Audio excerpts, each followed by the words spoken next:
Hürmetli vatandaş, leksiyelerimizi başlayımız. Bugün leksiyedesi de Roza. Washington'dan sözdeyimiz. Bugün çizlağ 2021 yıl 2. ayının 25. günü vatandaş. Vaziyet doğrusu da gep kılsak, gepimiz mındak. Tünügün 24. günü Amerika Koşmuş Ştatları Devlet Meclisi Avam Palatası'nın başlığı Nancy Pelosi hanım bayanat ilan kıldı.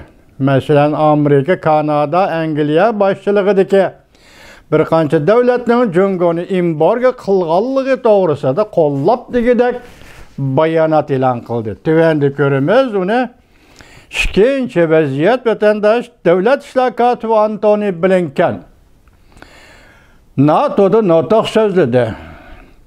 Amerika'nın ittifaqdoshlar munosabatini qaytadan ta'kidladi va qaytadan tafakkur qildi.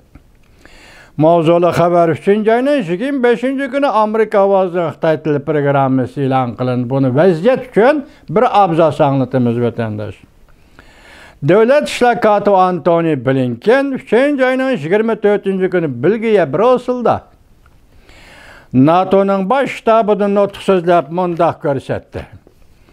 Amerika, NATO qatorliq Amerikaning ittifoqdoshlari bilan bo'lgan munosabatlarni saqlaydi, taraqqiy qildirdi va bu munosabatlar uchun kuch chiqardi deb ko'rsatdi davlat ishlar kotibi Antony Blinken. Yana ittifoqdosh davlatlar bilan Jungoning harbiy ishlar va g'ayri-harbiy ishlar sohasida ta'xirsiz tahdid elib kelganligi to'g'risida to'xtal. Demak, NATO'ning bosh shtabida Brusselda so'zlagan nutq maxsus Jungoga qaratildi. Ham NATOga a'zo davlatlar bilan birlikda Jungo temisi, Jungo tahdidining ta'xirsizligini yoki jiddiylashganligini tilga olib, mushu to'g'rida to'xtaldi va mushu muhokamani olib bordi. Endilikdagi leksiyamizning o'zi kelsak vatandosh mundaq. Avam palata boshlig'i Nancy Pelosi xalqaro jamiyatning Jungoning Uyg'uristonda Uyg'urlarga siyosiy ziyonkashlik qilganligini yoki ziyonkashlik qilganligini embargo qilganligi to'g'risida bayonot e'lon qildi. Mavzulu xabar uchun ayının 24. günü Amerika Ovozning Xitoy tili programmasi e'lon qilindi. Xabar mundaq boshlanadi. Amerika Qo'shma Shtatlari Davlat Majlisi Avam Palatasi boshlig'i Nancy Pelosi 3. ayının 23. günü Amerika, Kanada, Angliya va Yevropa ittifoqi qo'l tutishdi. Jungo hukumatining Uyg'uristonda Uyg'urlarga ziyonkashlik qilganligini embargo qilganligi to'g'risida bayonot e'lon qildi. Amerika Qo'shma Shtatlar Davlat Majlisi Ma'muriy doiralar Jungo komiteti bunda qilmish va haddiy harakatlarni insoniyatga qarshi jinoyat deb atadi. Tuvanda Avam palata boshlig'i Nancy Pelosi'ning bayonotining talaq tekstinin tercümesini anlatımız sizlerge, hürmetli vatandaşlar.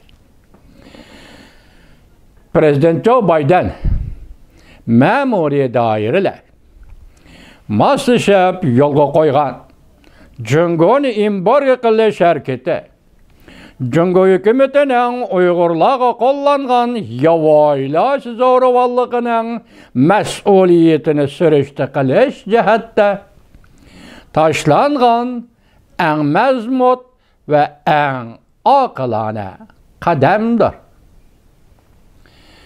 Bu embargo qilish tadbirlari intayin aniq qoldi. Shuni ko'rsatdiki, Amerika va xalqaro jamiyat birlikda Uyg'urlarning huquqlarining va qadr-qimmatining Jungo hukumatining tajovuz qilishiga uchrashidan saqlab qoldi. Jungo hukumati Uyg'urlarga qaratgan ziyonkashlik Cümleden 1 milyon Uygurni jazolash lageriga ve emgek lageriga nazarband qilish. Tim başka yana köpligen Uygurlarni azoblab, qonunni sirtida o'ltirdi. Bu zo'ravonlik insoniyatning vijdoniga urush e'lon qildi. Bu zo'ravonlik insoniyatning vijdoniga urush e'lon qildi. Bunga cho'qim harakat qo'llanishimiz lozim. Bunga cho'qim harakat qo'llanishimiz lozim dedi Amerika Qo'shma Shtatlari Avam Palatasının başlığı, Devlet Meclisi Avam Palatasının başlığı Nancy Pelosi. Bu imborga qilish tartiblari yoki tadbirlari Amerika Qo'shma Shtatlari Davlat Majlisi ishki partiya mansublari o'tirg'i chiqargan Beijingning mas'uliyatini surishti qilish qonun loyihasi bo'yicha yo'lga qo'yildi. Bunun içinde cümleden Avam Palata a'zosi Jim McGovern o'tirg'i qo'ygan Uyg'urlarni majburiy emgak selishini cheklash qonun loyihasi. Avam Palatası a'zosi Ted Deutsch o'tirg'i qo'ygan Uyg'ur kishilik huquqini qo'g'dash qonun loyihasi. Ve Avam Palata a'zosi Jennifer Waxton o'tirg'i qo'ygan Uyg'urlarni majburiy emgakka selishni Uyg'urlarni emgakka selishni oshkorlash qonun loyihasi asosan yo'lga qo'yildi. Amerika ve Amerika'nın ittifaqdoshları Beijing'ning kishilik huquqni dafsanda qilish harakatlarini davomli surishti qilib keldi. Cümleden Tibet'le, Hong Kong'lukla, Jungo quruqligida axborot xizmatchilari, kishilik huquq advokatları ve faoliyatchilarga ziyonkashlik qilishlarini surishti qilib keldi.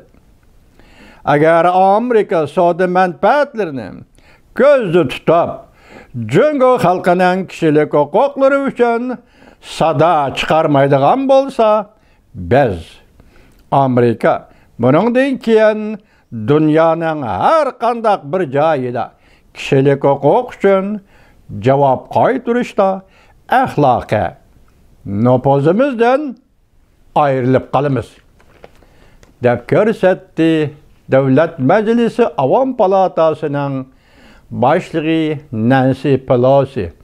Amerika'da 3. qol rahbar. Vatandaşım, ben sizlerge aldığım günlüksiyem, türlüklüksiyemden biri şundaq dedim. 3. ayının 18. günüdün, 3. ayının 24. günügece dünya haftelik, dünyada haftelik, yani Uyguristan hafteligi. Uygur hafteligi. Hatırlan depteriniz yazan Uygurlar. Faziletlik oğul kız perzentleri degan edim. Mana endi Nancy Pelosi xonimning bayonotini mi balki mush haftalikdan bir hafta xalqaro Uyg'ur faoliyati yoki Uyg'uriston faoliyati xalqaroning ko'ngil bo'lish faoliyatini oxirgi xulosasi yoki bir haftalik xulosasi deb turib Nancy Pelosi xonimning bayonotini mi xotirlang. Uyg'urning o'g'il qiz farzandlari.